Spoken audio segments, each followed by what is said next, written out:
नमस्कार मंडळी. तर स्वानंदी वाजवणार चक्क आता मल्लिका काकूच्या कानाखाली, तर दुसरीकडे मात्र चिंगी संपवणार तिच्या बाळाला. तर नक्की काय घडतं, चला संपूर्ण अपडेट जाणून घेऊया. तर मित्रांनो, तुम्ही पाहिलंच असेल की कशा प्रकारे आपले समर आणि स्वानंदी दोघांनी देखील जो निर्णय घेतलेला असतो तो म्हणजे सगळ्यात भयंकर, की आपल्या चिंगीला आता न्याय भेटला पाहिजे. त्याच्यासाठी या अंशुमांना योग्य ती शिक्षा झालीच पाहिजे.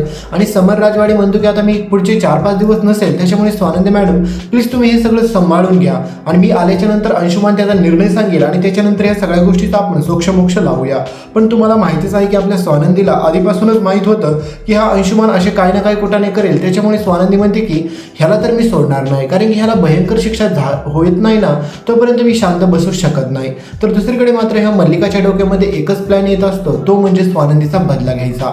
आता हा बदला कशासाठी घ्यायचा असतो तुम्हाला पण माहीत आहे, कारण की आपल्या स्वानंदीने ज्या प्रकारे ह्या मल्लिका काकूची वाट लावलेली असते ना, त्याच्यामुळे ह्या मल्लिकाला राग येणं चिडणं हे साहजिकच असतं सगळं. त्याच्यामुळे मल्लिका म्हणत असते की काही जरी झालं ना तरी मात्र मी ह्या स्वानंदीला सोडू शकत नाही, मी तिला सोडणारच नाही, कारण की तिने माझ्यासोबतच नाही तर माझ्या मुलासोबत पण जे काही केलंय ना, सगळ्या लोकांसमोर आमचा अपमान, ह्या सगळ्याचा मी बदला घेऊनच राहील. दुसरीकडे मित्रांनो, तुम्हाला माहितीच आहे की ज्या प्रकारे चिंगी आणि अंशुमानचं बोलणं होत असतं आणि चिंगी त्याच बोलण्यामधून अंशुमानला हेच सांगत असते की आपण केलेल्या चुकीमुळे ह्या बाळाला काही शिक्षा द्यायची गरज नाही. तर अंशुमान म्हणतो की लवकरात लवकर तुझं हे बाळ संपवून टाक, कारण की काही जरी झालं तरी मी तुझ्यासोबत लग्न करू शकत नाही.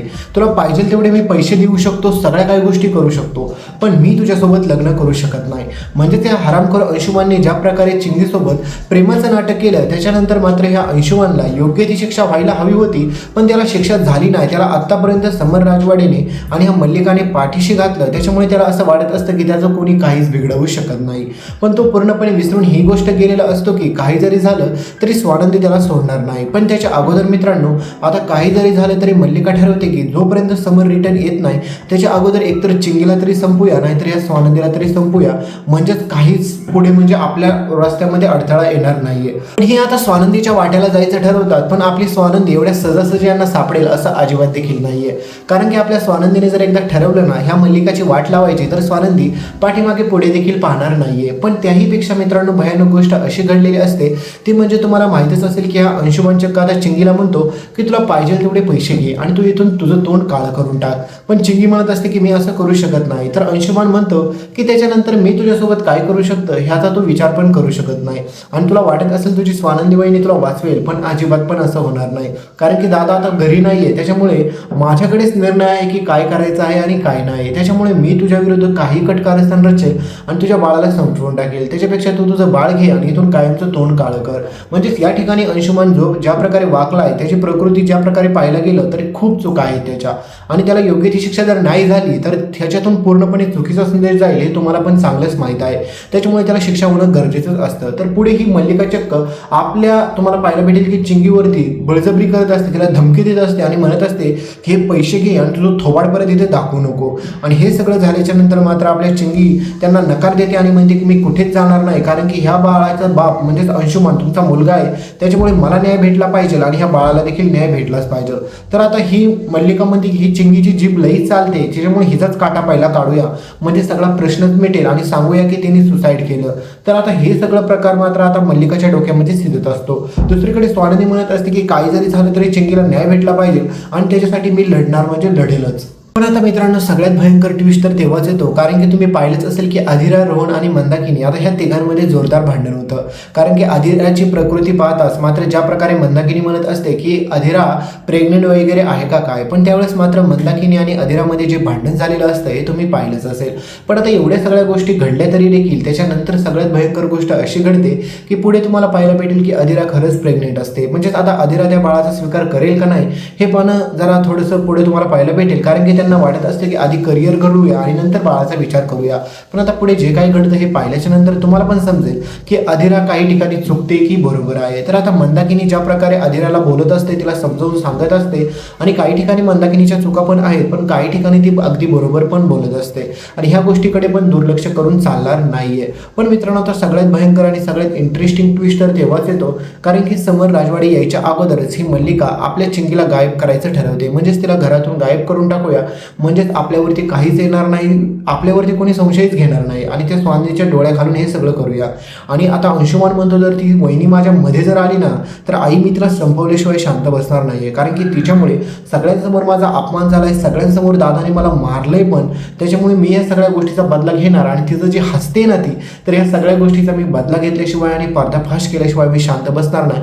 ह्या गोष्टीचा अंशुमानने आता ठामपणे निर्णय घेतलेला असतो. तर पुढे मित्रांनो आता आपली स्वानंदी ठरवते की काही जरी झालं तरी चिंगीसोबत मी काहीच चुकीचं घडून देणार नाही आणि चिंगीला ह्यांच्या नजरेतून लांब ठेवेल. त्याच्यामुळे आपली स्वानंदी स्वतः काळजी घेत असते चिंगीची.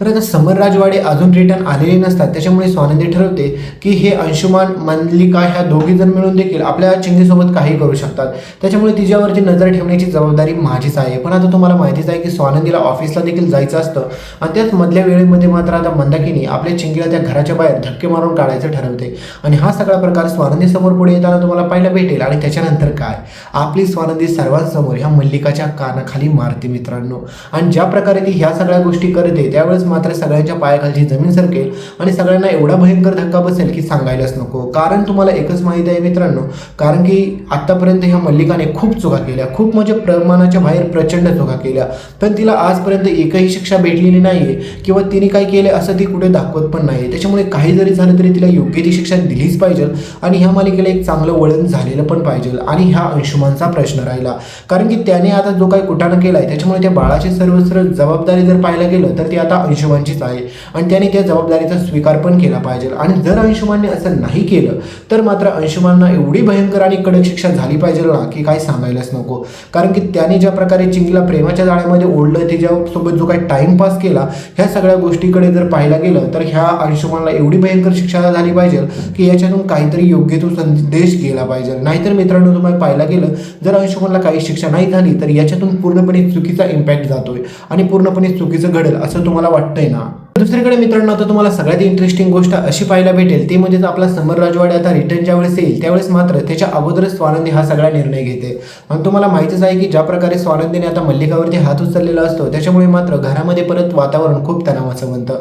तर पुढे हा आता अंशुमान आपल्या चिंगीची जबाबदारी घेण्यास नकार देताना तुम्हाला पुढे पाहायला भेटेल, पण स्वानंदी ह्या सगळ्यांना कोणाला सोडणार नाही, कारण की ह्या सगळ्यांना स्वानंदी ओरून पुरेल हे तुम्ही पुढे पाहतालच. आणि मित्रांनो जर तुम्हाला आता असा प्रश्न पडला असेल की आपल्या चिंगीसोबत काय घडेल, म्हणजे चिंगीची जबाबदारी कोण घेईल, तर चिंगीची जबाबदारी आता अंशुमनला घ्यावीच लागेल. आणि जर चिंगीची जबाबदारी अंशुमनने नाही घेतली तर आपली स्वानंदी कशा प्रकारे ह्या मल्लिकाचा अंशुमनचा चांगल्या प्रकारे मात जिरवते हे पाहणं जास्तच रंजक ठरणार आहे. आणि मित्रांनो समर राजवाडे आणि स्वानंदी ह्या दोघांच्या आयुष्यात पण आता आनंदाचे क्षण येताना तुम्हाला पुढे पाहायला भेटेल, कारण की आता समरने आजपर्यंत स्वानंदीसमोर कधीच त्याचं प्रेम स्वानंदीवरती किती आहे हे सांगितलेलं नसतं, पण पुढे फायनली तुम्हाला पाहायला भेटेल की सर्वांसमोर समर राजवाडे आपल्या स्वानंदीला प्रपोज करतात आणि तिचा कायमचा स्वीकार पण करतात. कारण की तुम्हाला माहितीच असेल की समर आणि स्वानंदीचं लग्न म्हणजे तडजोडीमध्ये झालेलं असतं, पण आता त्यांचं आता परमनंट आणि खरं नातं तुम्हाला पुढे पाहायला भेटेल. आणि त्या दोघांचं हे खरं नातं सुरू असताना सगळ्यात जास्त जळफळाट कोणाचं होणार आहे हे तुम्हाला सांगायची काही वेगळी गरज नाहीये. तर भेटूया पुढच्या अपडेटमध्ये. इथपर्यंत व्हिडिओ पाहिला असेल तर व्हिडिओ लाईक करा, चॅनलला सबस्क्राईब करा, या व्हिडिओला हाईप करायला विसरू नका. आणि हो मित्रांनो, हा दिसत असेल तुम्हाला म्युस्टॅकचा ओशियन फेसवॉश, तर हा फेसवॉश तुम्हाला टॅग प्रोडक्टमध्ये दिसत असेल तर एकदा नक्की चेकआउट करा आणि तुम्हाला आवडणारे कोणतेही प्रोडक्ट तुम्ही त्या ठिकाणावरून खरेदी करू शकता.